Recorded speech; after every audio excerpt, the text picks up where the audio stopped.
Dayan Chian copy. Ina Marni na te Kyle na Chloe Imachiapi. Hi everyone, it's good to see you all. My mom is Marnie and my dad is Kyle and I am Chloe. I am Hunkpapa Lakota of the Standing Rock Sioux Reservation and I am also of Turtle Mountain Chippewa. So today I'm so glad everyone is here and I will go over the training to be a Tribal 2020 Census Trusted Messenger. So to begin, the booklet is too large of a file to be emailed. So if you go to pnwnativescount.com, you scroll down right here. It is the Illahee Fund Native Census booklet. So I'm going to be walking everyone through this. And it's available for download, so you can download it. You can print it out, or if you'd like, we can mail one to you. I'm going to open it in Acrobat just so I can, make marks on it and everything. So this is a 20-page booklet, not too bad. Okay, first is the land acknowledgement. Give you a second to read it.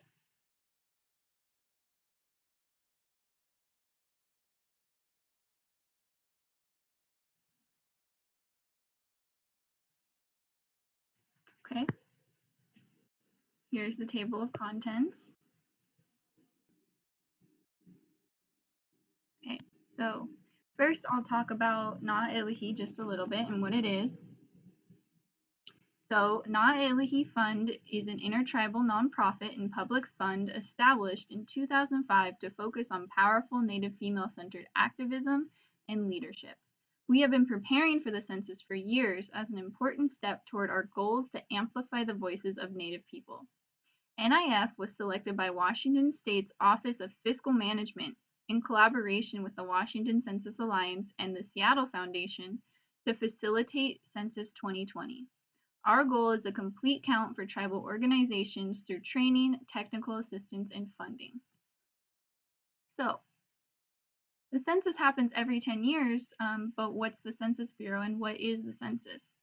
So, the Census Bureau is the federal government's largest statistical agency. They are dedicated to providing facts and figures about the people, places, and economy in America. Federal law protects the confidentiality of everyone's census responses. And the census happens every 10 years and it aims to count the entire population of a country and at the location where each person usually lives.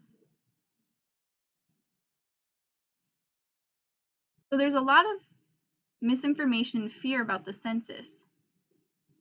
So page 5 is a pitch you and your org can make into flyers. This page shows how we can talk about the census in a way that makes sense to Native people. Not a lot of flyers, billboards, or other materials reach Native audience nor are reflective of us. We don't often see ourselves represented in the census, therefore we don't know why it's important and how big of an impact it'll have on us. This page has faces, facts, and figures that affect us, our relatives, and our communities. So according to Indian Country Today, let me scroll down right here, my scroller right here. According to Indian Country Today, tribes lose at least $3,000 for every citizen not counted, adding up to $30,000 in lost funds per person until the next census count. So that's $12,000 lost every year for a family of 4. The census data is used to create statistics which are used to distribute over $675 billion annually in federal funds. About $1 billion of annual federal funds are allocated to Indian country. That said, Native Americans are the most undercounted in the nation. Those missed tribal members mean fewer dollars for roads, Medicaid, SNAP, HAMP, Section 8 housing, WIC, Pell Grants, vocational rehabilitation grants, after-school programs, free lunch, health centers, and more. So what exactly is the data used for? It's used for many things, but here are just some examples. So Title I grants to local education agencies receive about $13.9 billion, and about 90% of Native students attend Title I grant schools. Head Start program receives $8.3 billion, and about 10% of Native children and pregnant women participated in Head Start and Early Head Start. Indian Health Services receives $4.8 billion. IHS provides services to 2.2 million natives nationwide. Medicaid receives $312 billion, and in 2016, 43% of Native Americans were enrolled in Medicaid or another public insurance program. Urban Indian Health Program receives about $40.7 million. Approximately 25% Native people live in urban areas in counties served by these programs. SNAP received $69.5 billion. 26% of Native households nationally and 32% on reservations received SNAP benefits in 2015. Indian Housing Block Grant receives $650 million. Indian Community Development Block Grants receive $70 million. Section 8 housing vouchers receive $19.1 million. What exactly is at risk? Federal funding decisions for your community use census data based on population size, and that could result in less funding services to your community. We can have more funding and greater representation in society, and it begins with the census. If we are able to get a complete count of Indian country, we are hoping to maybe get $2 billion every year to fund resources and programs we use. Ideally, our communities will be able to thrive with those extra dollars that we've always deserved and had the numbers for. They just haven't been reflected in census data.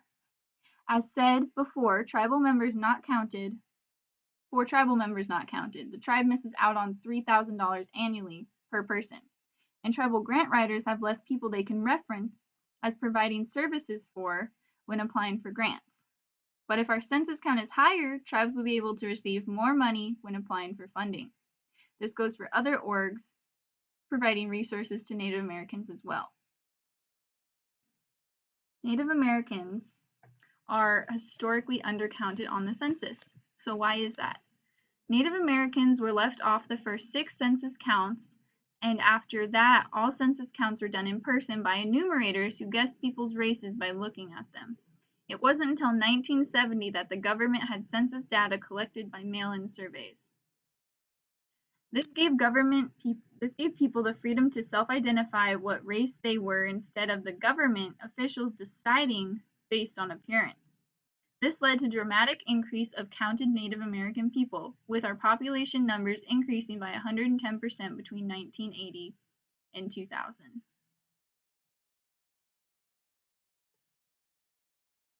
The current reason for the undercount is Native Americans are about 2% of the total U.S. population, about 5.6 million as of 2016.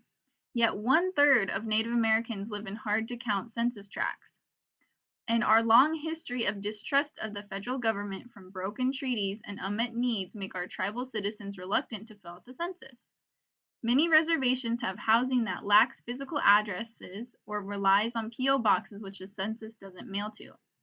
This year, the majority of the census will be taken online at my2020census.gov, but most of Indian country lacks broadband internet access. Overall, tribal communities have limited resources and access to funding that supports complete count census work. This is where you trusted messengers come in. So, since the census doesn't mail to P.O. boxes, so if you don't receive your mail at your physical house, you can do your census in several ways. You can do it online through update leave, which means a census worker will physically drop off a census packet at your door, and then you can fill it out on paper and mail it back in. But I'll get into that more later in the video. And you can also call. Because of these areas, they're harder to count, but ideally everyone will be counted. The thing about update leave, though, is that most people don't know that they live in an update leave area, so they don't know if they have the option to, have their census left at their doorstep. But you can also request to have a census mailed to your house, so you can do it online as well. So, moving down to the trusted messenger breakdown. what you can do. So let me turn my page here. So trusted messengers are community members recruited by tribal organizations to educate and engage their community with the census to get a complete count. So that's you guys. With training and support from us, here are a few roles you can play. So within your team and within your org or your group or your tribe, you need to start by developing an outreach plan with your team. Will your team be doing outreach to people they know?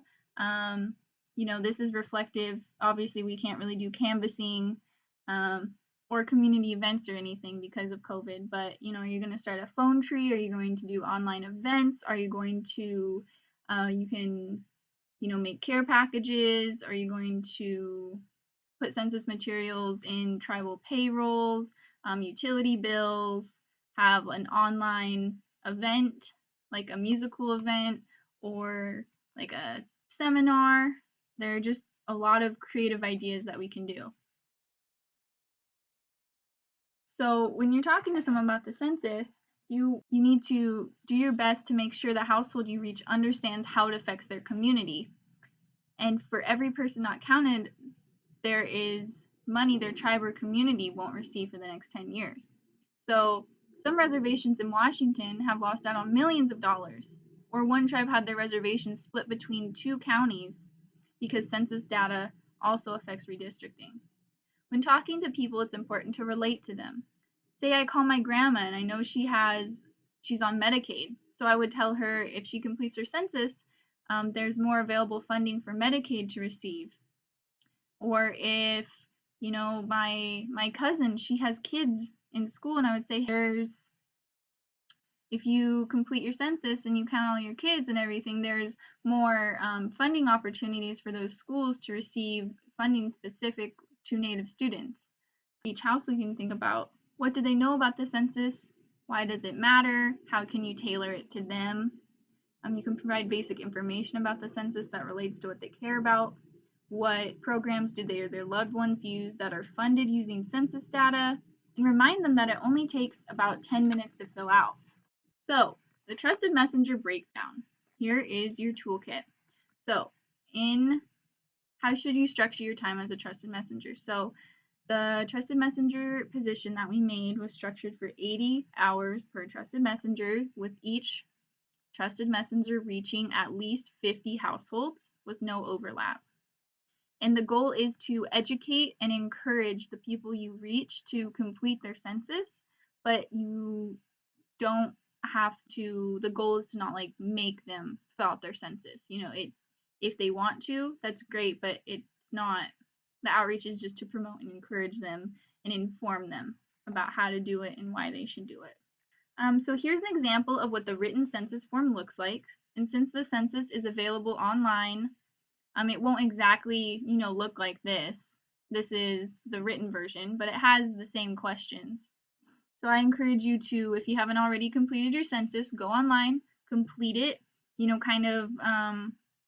look at all the questions, take notes, just so it's easier to explain something to someone if you've already done it yourself. The census has sent out mail with a 12-digit code unique to your house, and the online census will prompt you to enter this code. This code essentially allows them to geo-track your house. If you don't have a code or you lost it, you can click the button that says, I don't have a code. It'll then prompt you to enter your address. At Illahee Fund, we are encouraging people to fill out their census however and as soon as they can so everyone can be counted, regardless of if they have that 12-digit code. However, UL is happening June to July, possibly sooner. So if people want to fill out their paper form because that's what they prefer, or they don't have access to internet, there's that. The main reservations in Washington that will be receiving their census through Update Leave are Colville, Yakima, Macaw, Quinault, Quileute, Nooksack, and Kalispell reservations. So for people who don't have a physical address or who may be experiencing homelessness, you are still able to complete the census online. If there's somewhere you can go to access the internet, On the census, you can put, I don't have a physical address. It'll then prompt you to ask what city and zip code you reside in, then give a description of where you stay.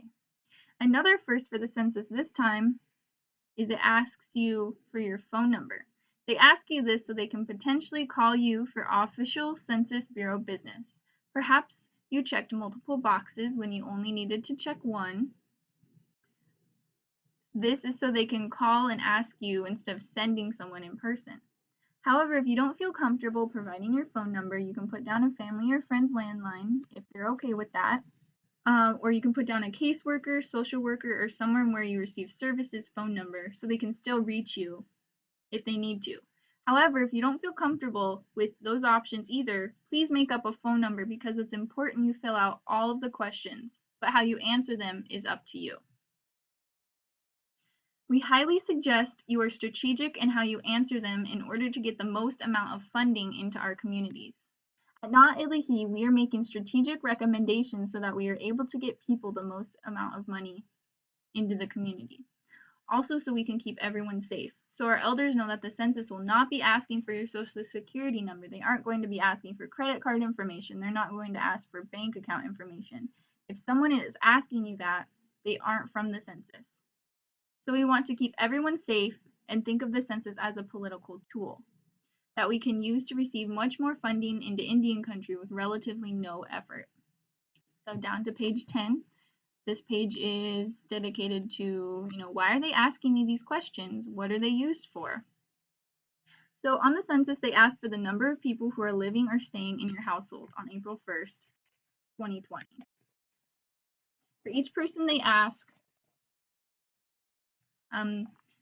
for name, sex, birth date, race, how each person is related to person one, and if that person lives there full-time or partially, and for what reason. Such as if they stay somewhere else as well for a job, because they're in the military, they're away at college, etc. A lot of questions are obvious why they ask. The Census Bureau wants to create statistics about the number of people living or staying in each household. They want to create statistics about the number of people, about the economy, and seeing how many people own or rent their homes, because that's the number of people who own their homes is a great indicator of how the economy is doing. Also, where they need to have more public housing available. They also ask for everyone's name in the household to ensure everyone is counted. They ask for birth dates so they can make statistics about the ages of everyone, and also so they can match up people if they are counted at multiple addresses, so they're only counted at one. It's important that we count people who are only temporarily staying in the house, or maybe you know someone who's experiencing homelessness, or someone's away at college, but they usually live at home. Count these people and mark they partially stay with you, since natives are one of the most undercounted demographics, and it's important that we count everyone that we can. Enumerators are supposed to go to all the shelters, homeless encampments, prisons, and etc., and count everyone, but because of COVID, we know this process has been delayed. So for example, if you have a family member experiencing homelessness or incarceration, please count them and list them as their tribe, because so even if your family member is counted twice, we want to make sure at least one of those counts has the correct information so our community can receive funding and they are represented. Or if you have family members in foster care, their foster parents might not know what tribe they are, so it's important that you count them and mark them as living or staying somewhere else part of the time. The same goes for someone who's maybe staying on your couch and couch hopping. Even though they might be counted at multiple residencies, the census has the capability to filter out that and count them once. Otherwise, they may not be counted at all, and our population on the census will continue to misrepresent us, and we will continue to be called statistically insignificant. We know how significant our community is, we know how widespread we are, and we know everyone deserves to be counted. These dollars add up to community members, so even if you live off the reservation, your community back home will be able to receive some funding. Funding will also go to programs and services where you live. So when you're saying you're Native American and you're identifying with a specific tribe, that tribe is able to count you in the grants they apply for, even if you live off the reservation. You might still receive services from them, or when your kids get older and they apply for scholarships from the tribe, there could be more money for that. It is really important to be strategic at how you're selecting your answers because it will determine how money is filtered out through the government. We also know for our non-binary and two-spirit community members, this form is very exclusive. Unfortunately, there are only 2 listed genders on the census form, and each person can only select one. When filling out the form online, you won't be able to get to the next page without choosing one gender. If the census is not filled out, an enumerator will come in person to ask the questions. For the purpose of the census, we suggest choosing one gender option to complete the form that best represents you. We will be lobbying to change this in upcoming census forms to be more accurate and respectful of our non-binary and two-spirit community members. So another vital part of what we're doing is informing people on how to be counted as Native. We know that people who work for the Census Bureau are legally not allowed to make recommendations on how to fill out your census. So that's where community members and partners come in, like us. It's important that we get this information out because people might not be getting it from other sources. So how to count as Native American on the census is a little more complicated than it may seem. The only way to be counted as Native American or Alaskan Native in all 2020 census data pulled is to only choose the Native American or Alaskan Native race box. Many Native American groups are encouraging the U.S. Census Bureau and other federal agencies to use data from both the American Indian alone and American Indian alone or in combination categories. Tribal citizens are included in both these categories. However, for the 2020 census, if you choose more than one race, there will be some data about Native Americans that you won't be counted in. So, every individual has the right to determine how they want to be counted. So it's up to you. We know that about half of our community is solely Native American and the other half is mixed race, and we really want to be clear that the only way to be counted for as Native American in all data pulled is to check that you're only Native American. So I'm mixed race, and I'm proud of all sides of my background, but in this political form, I want to be counted and included in all American Indian and Alaskan Native data, and I want to help get as much funding into the community as possible. When you mark that you are more than one race, you are put in statistics that say mixed race, and this data is pulled from less often than the data where people are portraying themselves as one race. And our community is already so small that when we are marking multiple race boxes, it's making us look even smaller. Even though it's entirely possible for the Census Bureau to be using the data about mixed race natives and people who are only Native American, they are currently not doing that. They are mainly using data from people who say they're only Native American as Native Americans. Even though our community is very multiracial and we don't want anyone to feel any kind of way about this because how you choose to identify is up to you. We just want to get the message out there that you may not be counted as Native American in all statistical data that determines funding for programs if you mark more than one race. Again, however someone chooses to identify is up to them, and whatever they choose is totally fine.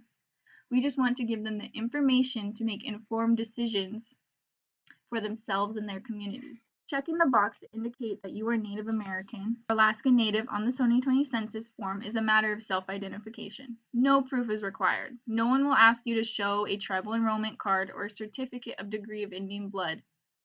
Check with your tribe to see how they will be identifying on the census and make sure that you have the spelling right. There will be a 200-character space in the census year's form. So descendants, if they identify as Native American but they aren't enrolled, please identify as Native American. They aren't going to be asking you for your blood quantum or your enrollment number or anything. So how you identify is up to you. And it's extremely important that you know how your tribe is identifying on the census and the correct spelling and everything. Otherwise, there's a chance you may not be counted towards your tribe. For example, I say I'm Hunkpapa Lakota, but my band is part of the tribe that officially goes by Standing Rock Sioux. So that's what I put down, Standing Rock Sioux. If I had put down Hunkpapa Lakota, they could have likely marked me as Native American, but not as a specific tribe. And there goes the funding my tribe could have gotten. Maybe your tribe goes by an abbreviation, or there are several names that people refer to it as. So it's important that you contact your tribe and find out how you should write the tribe's name as. Please let everyone know that there are 200 character boxes. On the electronic form, there are 200 spaces. And even on the paper form, let's say that your tribe's name is longer than that. You can write outside of the boxes, and your name and your tribe will still be counted. So that's important. The census also only allows you to identify as one tribe. We know this is exclusive, as there are many who are more than one tribe. I'm more than one tribe, So we suggest in being strategic in what tribe you put down. Maybe there's just one that you identify more with, or you see more services from, etc. So I identify more as Hunkpapa Lakota or Standing Rock Sioux, because I am enrolled there, and if I were to receive services, that's where I would go. So that's why I put down that tribe instead of Turtle Mountain Chippewa. So a fun thing about the census is that we can trace our family tree from past census counts. So if your family was counted in past censuses, census information is private for 72 years. So the census in 2020 won't be public record until 2092. I won't be able to see it, but maybe my great grandkids will. So upon 72 years, it becomes public record. So you can find your ancestors and learn more about your family tree if you'd like. So in 72 years, your descendants will be reading about you. So one of the biggest concerns that we've heard is Native people don't want to count everyone in their household because they're afraid of losing their HUD housing. But if you think about it, there's no chance of that happening because it's all confidential. It's really important to count everyone in your household you think may not be counted. Census responses are secure and confidential. Law requires the Census Bureau to keep your information confidential, and all your responses can only be used to create non-identifying statistics. They cannot release your responses any way that can identify you. They never share your information with law enforcement or courtrooms, or allow it to be used to determine your eligibility for government benefits. These are some things that you can post, hashtags that you can use, some examples of what to say online. You say you want to share something about the census, but you don't quite know what to say. Here are some examples of what you could say. So some hashtags we're using are hashtag census, census 2020, 2020 census, natives count, I count, native census. So, if you want to post something on Facebook, you could say, we want your voice to be heard, and that can't help without participating. You could take a picture of yourself with, this, and it could say like, I count because I'm important, hashtag natives count 2020 census or something. And these are just some important little facts that you could put in the description of posts and everything. And here's the Illahee staff. I was hired after this picture, so just imagine me in there somewhere. Moving on down, this whole timeline has changed. As of right now, enumeration, update leave is starting June to July, possibly earlier. The census is going all the way until Halloween, so this is not accurate as of right now. So here's our resource page. And in the beginning of each grant, there was money put aside for in-person events where we thought a lot of the outreach would occur. However, in the face of COVID, in-person events are no longer possible at the moment. So we suggest doing more remote outreach and having a bigger presence on social media. This is where the social media toolkit comes in handy. I'll just throw out some ideas that I've seen some groups doing. You could, pair with your local food bank and see if you and your trusted messengers could help out, and maybe have some census flyers or census info you could give to people. You could do online giveaways and have like gift cards, or you could buy like art from your local artists and then have those as prizes, so you're supporting more people in the community. You and your team could put together like care packages, activities for little kids, just anything and just include census materials in there. On an end note, is that update leave is starting in June, July, but the Bureau is awaiting permission from the 7 update leave tribes in Washington to start update leave sooner on their reservation. So it could start sooner in some tribes. UL is update leave, and that is where a census worker physically drops off your census at your door for you to fill out and mail back. However, we are encouraging people to fill out their census as soon as possible, however they can. However, for people in update leave areas, and if you're doing outreach in these areas, it's important that we let people know, hey, you might get a packet at your door, this is what it is, this is what you can do with it. If people prefer to complete their census on paper, you can let them know when it's coming, or if they haven't done it yet, an alternative to doing it online is to do it on paper. These are the areas that people can expect to receive their update leave packets in Washington on the Quinault, Chehalis, Spokane, Kalispell, Colville, Quileute, and Macaw reservations. So if you have any questions, please reach out to us. Feel free to download this booklet at pnwnativescount.com, or we can mail one to you. Pilamae for watching. Please go to the link in the description box below to continue your training by taking the quiz. It's a 20 or so question quiz that'll just pull information right from this video and ask you questions about it. Please take it until you pass it at 95%, and then I will send you a little certificate of training completion. So everyone, have a nice day. Thank you for becoming a Tribal 2020 Census Trusted Messenger.